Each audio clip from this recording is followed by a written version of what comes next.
We have good energy, we have the enough intelligence to tackle the situations.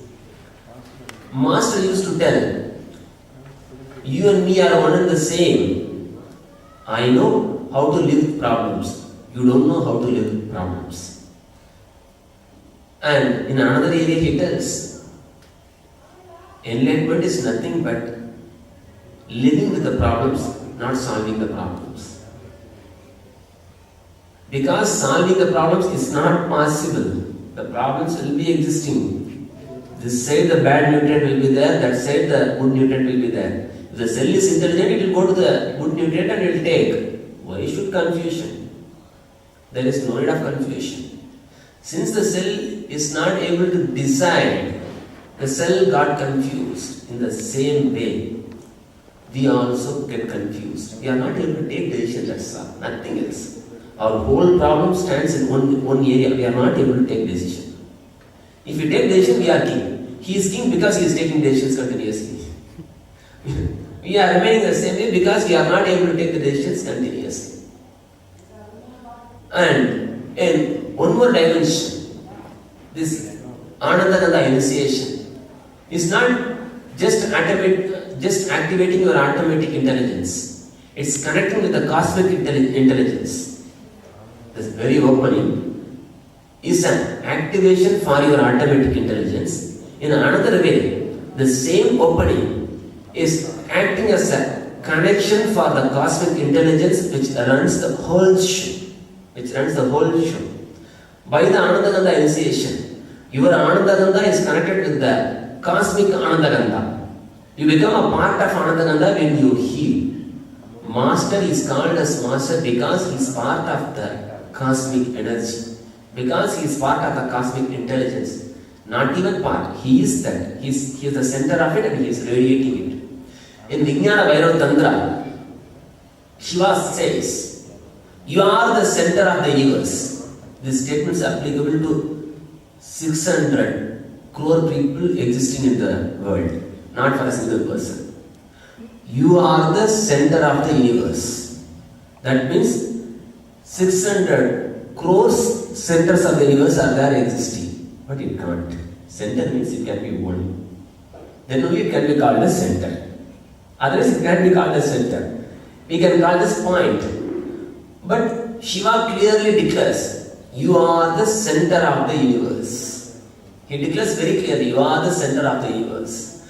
But already 600 centers are existing. By the word center, what he means is nothing but Ananda. Ananda is a different plane. It's totally a different plane. Until you live in the body, if you see the master, you will see 6 feet or 10 feet distance is between you and him. When you go deep into Ananda, when you go deep and deep, you will see no difference between you and him. If your hand is kept here, can you think that that is something different? If a doll is kept here, we can think the doll is separate and I am separate. And this mic is separate and I am separate. Just because your hand is kept here, can you think it is separate? It's a continuation. You are able to relate with your physical body because you are in the physical body. You are not able to relate with the other things because you are not reached to the etheric body and deeper bodies. If you touch the etheric body and all, then you will feel all these things are one and the same. How you feel the hand is an extension of your hand, you will feel the mic and the chair, everything is an extension of your being. And if you go deep into the being, if you go deep into the Ananda, how you feel the blissful feeling in Ananda, you will sense in each and every stone the energy is existing, it's bubbling. You will see the same bubbling energy, same bubbling blissfulness, same thing what is happening inside your system will happen in each and every atom.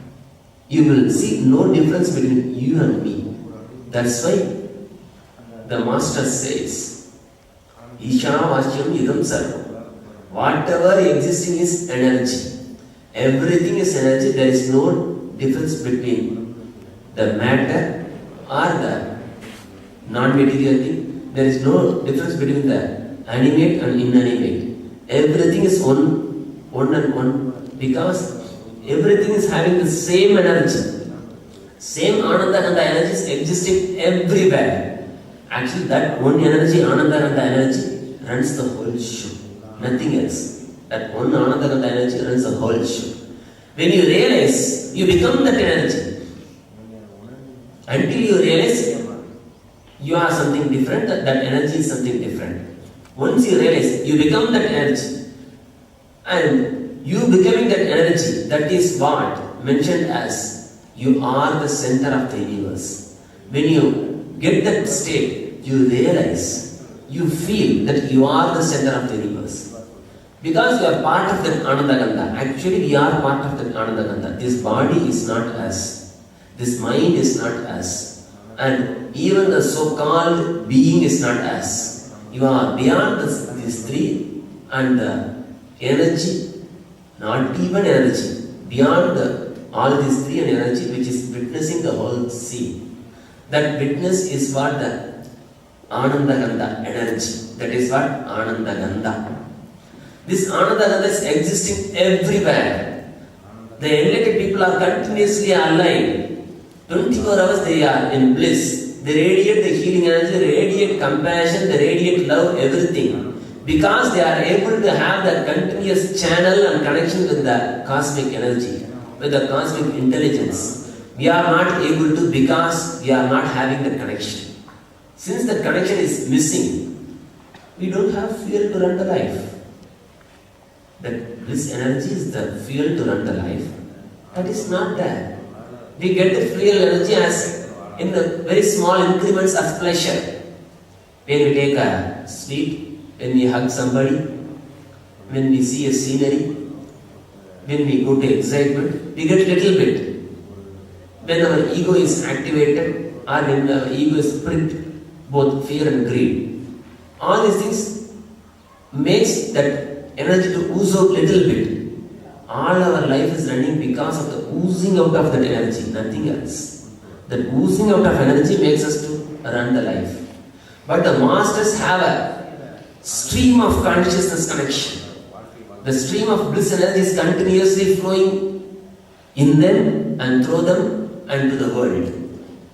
We also can have the same connection. We also can become the center of the universe. We all can become the Bhairavas. We all can become the Bhairavis. We can attain the state very easily by the gift, the Ananda Ganda initiation, Ananda Ganda Diksha. The Ananda Ganda Diksha is something like you are searching here and there. You don't know where the heaven's gate is there. Some 10, 12 gates are there, 100 gates are there. In the 100 gates, you don't know which door will lead you to the heaven. All 100 doors are located same. And a person who already went into the heaven, calling in cell phone, "Hare, come, I am in the heaven. Where are you?" And they are telling, "I am in the left corner of the room." He tells, "No, come to the right corner. The right corner, third room. I will be standing there. Come and knock the door. I am there. I will get you inside." Like the same, the master is standing there and calling you. He used to say, there is no need for you to knock. The door is always open. There is no need to knock. The door is always open. He is there standing with the key and the open door. He is standing there. And because this help happened voluntarily, see, that person is not searching for heaven. He is going here and there, he is doing something. And suddenly his friend who went to the heaven, he is making a phone call, "Hare, I am in heaven. Come, I am waiting for you." This fellow cannot have respect. This fellow will not have the respect. If you try for it, if he have a deep search for it, then he will go and catch it. Because he is given as a gift, always all the gifts are disrespected. The gifts will go to a glass cave, that's all, and it will sit there. Always all the gifts are disrespected. And they will, because it comes as a gift, they will take it and keep it. As a showcase, that's all. Nothing else. Because the Ananda and the Diksha has come to us as a gift, we are not respecting it. We don't know the value of it. The yogis and the munis and the rishis who did a lot of tapas to have a glimpse of Ananda Ganda, they will know what is real sensation. But not us. Not us, the people who got the diamond as a plain stone. We are playing with many stones. This diamond also came as a stone. That's why we are not aware about the value. In the 100 door, if you go and knock each door, the person inside will not respond at all. He will not be aware in which door will lead to heaven. If you search, you will know the value, and once the door is open, you will go inside, you will stay there eternally. Since we don't know the value, even he is calling there continuously, Hare come, Hare come. We are doing here and there, we are telling, my child is there, he is having exam, my mother is there, she is not allowing me to come and stay in your heaven. And he is telling, no, I am not asking you people to come and stay in the heaven eternally. Just come and have a visit, or in a day stay there 1 hour or 2 hours. Try to have a visit, cool yourself. He is requesting. Poor God, what can be done?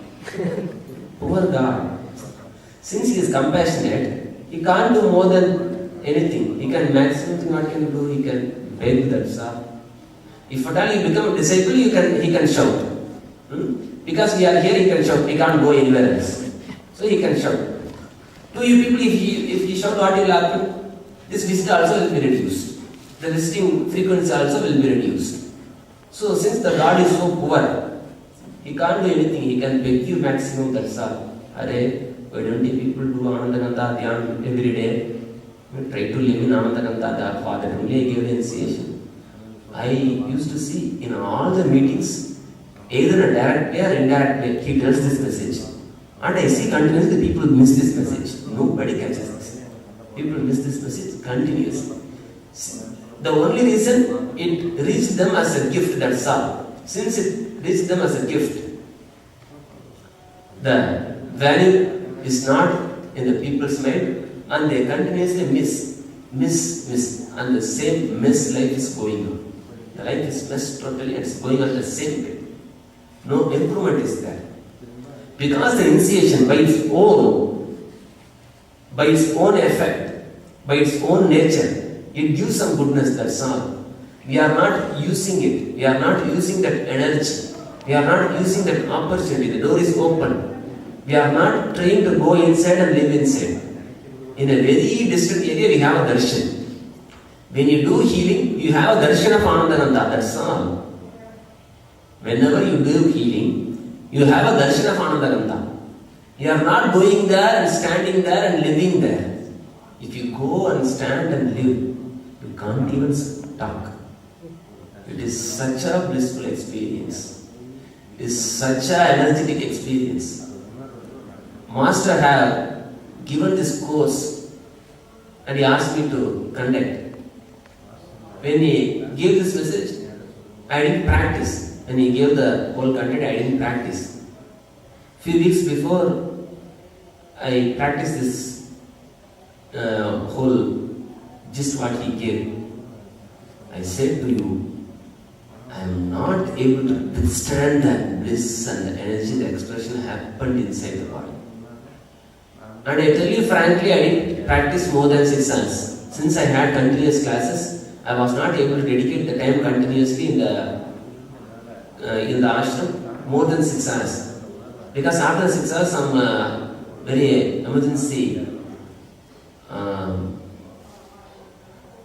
administration things have to be attended came. The people came and took me away from that experience. But only 6 hours I tried. The 6 hours trial had a 4-day impact. And from that, continuously I am applying the technology. Each day, I am able to see the ego is melting.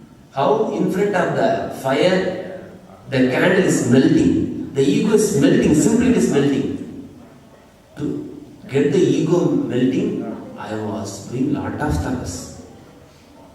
But now, when continuously we start living in Ananda, the melting of the ego happens very easily. Not even, we can't say the example, candle is too big. We can tell the example of cone ice cream.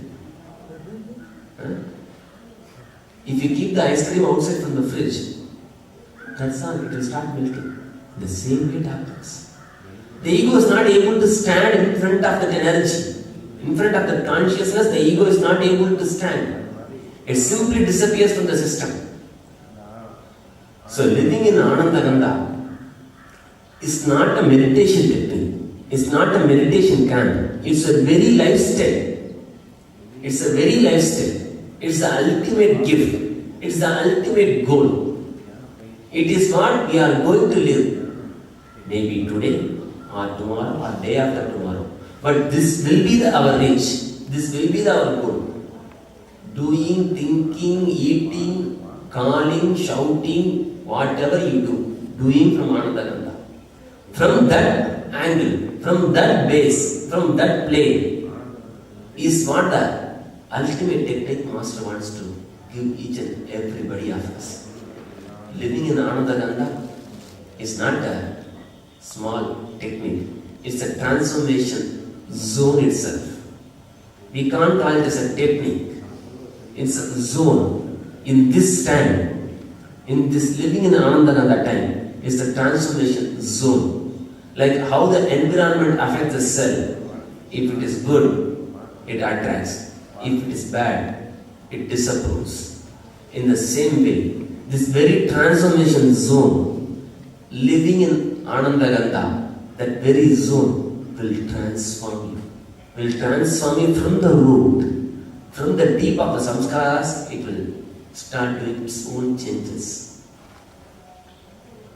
And as we mentioned earlier, it is not just an automatic intelligence alone. It is a connection with the cosmic intelligence. Your Ananda Diksha is the connection of the cosmic intelligence. It's a connection with the Master's energy. Our Ananda is an extension of his Ananda. Like how this little finger is the extension of our own body. Each and everybody of our Ananda is the extension of the Master's Ananda. That's why whenever we heal, people are able to feel the same energy of the Master. If he touches also, the headache to cancer get healed. If we touch also, the same happens. Because of his presence. Because of his presence, all the miracles are happening. Even with our body also. Even the body is not ready for enlightenment. Even we didn't work a lot for the body and mind. We are able to radiate that energy because of the presence. Because of his presence, we are able to radiate the energy.